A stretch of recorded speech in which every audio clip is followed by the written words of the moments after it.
Marvel is packed with superhumans, but only a handful got their powers in the most horrifying way possible by fusing metal into their own flesh.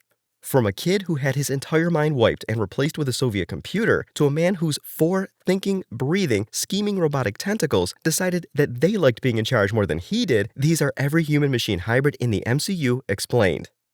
Cable. Okay, before you run to the comments to yell at me that Deadpool 2 was technically a Fox Universe movie, Wade Wilson is officially in the MCU now, which means his entire messy timeline is part of the multiverse, and you absolutely cannot talk about machine-human hybrids without talking about Nathan Summers. In the comics, Cable's metal parts are the result of a horrific mutating Earth 616 techno-organic virus given to him by Apocalypse. But the live-action cinematic adaptation streamlines this into pure, gritty, futuristic military cybernetics. And I'm not gonna lie to you, it looks really badass.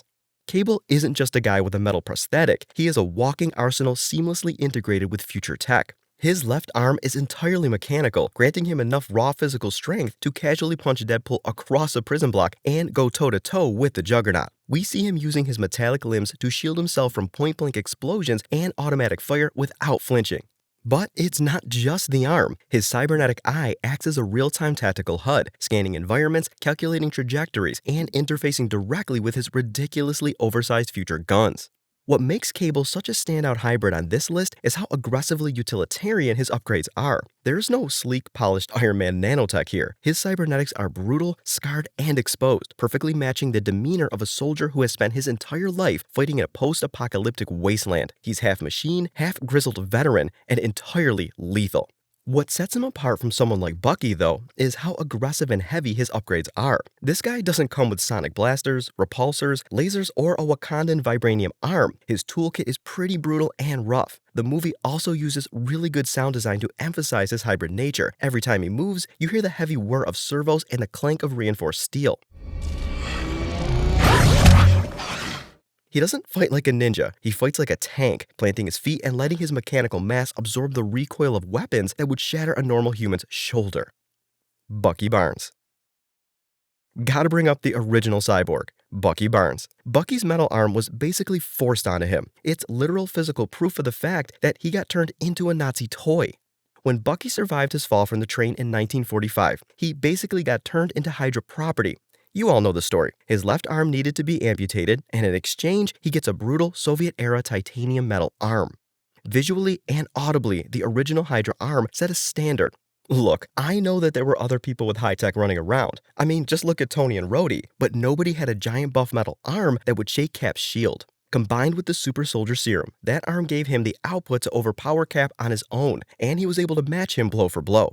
Here's the tragedy of Bucky as a hybrid, though. He actively hates the machine part of himself. It's a constant physical reminder of the decades that he has spent as a brainwashed assassin. When Iron Man blasted that arm off at the end of Civil War, I actually think he did the guy a huge favor.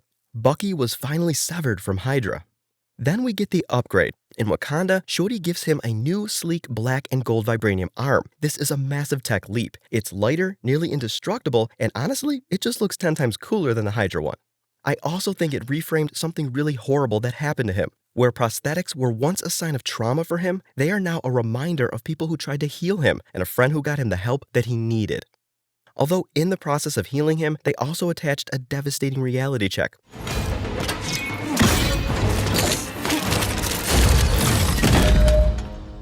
Apparently, the Dora Milaje can just take his arm off. I'm serious, they gave him a new arm, sure, but they also had a backup plan in case he ever went off the deep end again for any reason.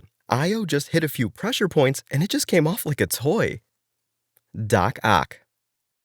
Thanks to the multiversal timeline-shattering events of No Way Home, Alfred Molina's legendary Otto Octavius is officially on the MCU board. And when you look at the landscape of human-machine hybrids, Doc Ock represents the absolute worst-case scenario. Why? Because unlike Bucky's arm or Cable's eye, Otto's machinery isn't just a prosthetic tool, it thinks. Otto's setup is a masterpiece of technical innovation, sure, but it's a science experiment gone horrifically wrong. The harness isn't strapped to his back. The massive titanium alloy tentacles are fused directly into his spine and nervous system. To control 4 independent, highly complex robotic limbs simultaneously, Otto designed them with their own advanced artificial intelligence. The neural link goes both ways. He commands them, and they feed sensory information back into the brain. The entire system was balanced on one terrifyingly fragile piece of tech, the neural inhibitor chip. That little flashing light at the base of his neck was the only firewall stopping the AI from influencing his own thoughts. When that chip fries, it takes Otto with it. He literally starts going crazy, and the way Alfred Molina's performance changes is absolutely brilliant.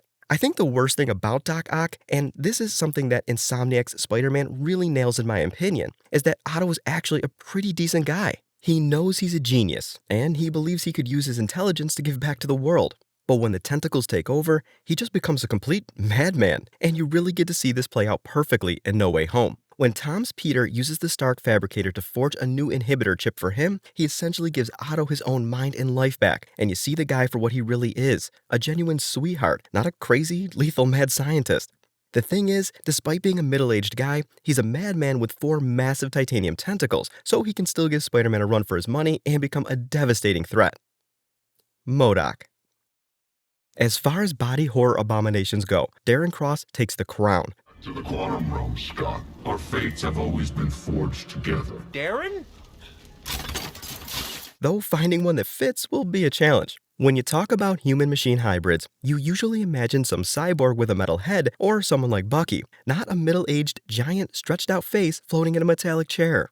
Darren didn't choose his cybernetics. At the end of the first Ant-Man, Scott Lang sabotaged his yellow jacket suit, causing Darren to shrink uncontrollably into the quantum realm.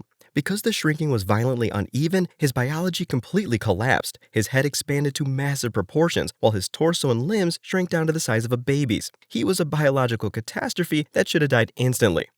Enter Kang the Conqueror. Kang didn't heal Darren, he just bottled the shattered pieces of him into a flying mechanical chassis known as the Doomsday Chair. This turns Darren into Modok, the mechanized organism designed only for killing. You know, somewhere out there, a writer got paid for coming up with that, and I think that's deeply tragic. What makes Modok such a fascinatingly weird hybrid is that his machine parts are the only things holding his organic nightmare together. The chair provides his mobility, his life support, and his vast arsenal of laser weaponry, completely replacing the need for his tiny, useless limbs. He even has a menacing metallic faceplate that snaps shut over his actual face, acting as an intimidation tactic to hide the uncanny valley of horror that is his physical reality. Unlike Dr. Octopus, whose machines eventually hijacked his brain, or Bucky, who actively hated his metal arm, Darren fully embraces his new status as a floating cybernetic weapon. He leans completely into his role as Kang's ultimate attack dog. There are very few people who could find the silver lining in being a giant robot baby chair that floats, but Darren Cross is nothing if not tenacious and optimistic. Taskmaster. You know, at some point, MCU backstories start blending into one another, and Taskmaster's a pretty good example. Cybernetics forced onto her like Bucky, free will erased as a result like Otto, but she's actually one of the most tragic hybrids on this entire list.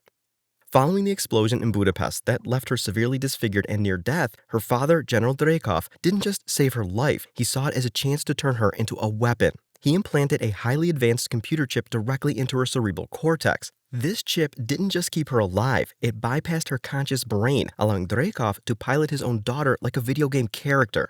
But the tech goes further than just mind control. The chip that was implanted in her acts as a supercomputer, granting her photographic reflexes. Through the advanced HUD in her helmet, the chip constantly analyzes the fighting styles of her opponents, from Captain America's shield throws to Black Panther's acrobatics and Hawkeye's archery. The chip then instantly downloads that muscle memory directly into Antonia's nervous system, forcing her organic body to perfectly replicate the movements. Taskmaster is kind of a prisoner trapped inside her own body, forced to watch as a computer chip pulls her strings. And I think her very first words when Natasha exposes her to the red dust antidote are the biggest proof of this. Is he gone? He's gone. Nebula. What makes Nebula's story hit so hard is that Thanos never upgraded her because he cared about making her stronger. He did it to hurt her. Every time she lost to Gamora as a child, he would take another piece of her apart and replace it with machinery. Nebula even tells Gamora that Thanos ripped out her eye and parts of her brain and replaced them with computers. Speaking of her and Gamora, I bet all that unnecessary competition with each other really did a number on their relationship. He was never really one of the nominees for Dad of the Year, but he might be a safe bet for the most abusive MCU dad, if we don't get into the comics version of Bruce and Tony's families at least. You can actually feel Nebula's pain in her early appearances. Unlike Iron Man's armor, her cybernetics never look cool or empowering at first. They look invasive and uncomfortable. Karen Gillan plays Nebula with this stiff, twitchy body language that makes it seem like she's trapped inside herself. She's always adjusting her metal parts or forcing her joints back into place, like her own body never properly belongs to her anymore. What makes Nebula stand out from other cybernetic characters is that she never really had a normal identity before the machinery. Characters like Bucky or Rocket remember who they were before they were altered. Nebula grew up being modified piece by piece while still a child. Her body and her trauma became tied together so early that she almost stopped seeing herself as a person entirely. And that's why her arc with the Guardians matters so much. For the first time in her life, Nebula ends up around people who don't want something from her. Rocket understands experimentation and pain. Peter argues with her like an actual sibling. Over time, the living weapon personality starts cracking apart, and you realize that she is awkward because she genuinely doesn't know what the world is like outside of the tiny, abusive hole she was raised in. By the end of Guardians Volume 3, Nebula has basically become the exact opposite of what Thanos wanted her to be. He tried turning her into a perfect machine, but she ends up becoming one of the most emotionally human characters in the entire franchise. Vision. I have no idea if Vision actually belongs here, because he's not really a hybrid. He's the closest thing the MCU has to a true artificial life form, because unlike your average super soldier that was enhanced with military tech, Vision was the finest technology on Earth to begin with. What makes me put him on this list, though, is that his heart, despite being powered by wires, copper, and batteries, and a cosmic stone that has a super intelligence inside it, Vision is a deeply human character. In fact, he spends almost his entire existence trying to understand what it even means to just be a human. What separates Vision from other machine-based characters in the MCU is that he isn't driven by programming or revenge. He's curious. He wants to learn. A lot of his story is honestly about someone incredibly powerful trying to figure out why people act the way they do, why they love, why they hate, and what drives them forward. I mean, one of the best lines in the entire MCU came from this guy. But what is grief, if not love, persevering? That's why his relationship with Wanda works so well. Vision doesn't connect with her because he fully understands human emotion. He connects with her because he's actively trying to. And through his short stay in the MCU, he grows into a real Android 16, a cyborg of great power, but also of great love. He's the first one to offer his life up to stop Thanos, and in the end, that's how he died, sacrificing himself for the greater good. Emotional stuff aside, he's also a massive powerhouse. Alongside Thor and Iron Man's repulsor beams, he was actually able to heavily damage Ultron's vibranium body, and he's even been shown to be capable of lifting Mjolnir, which would make him one of the strongest Avengers in history if he ever used it. The dude can fly, shoot beams, he's durable as all hell. One thing they didn't take advantage of enough, though, is the fact that he should be able to utilize the Mind Stone. Forehead lasers are okay and all, but that stone should technically make him the smartest fighter in the entire franchise. That's about it for every machine-human hybrid in the MCU. While they're never really the strongest A-list fighters, a lot of these stories are some of the most detailed and dense character arcs in the entire MCU.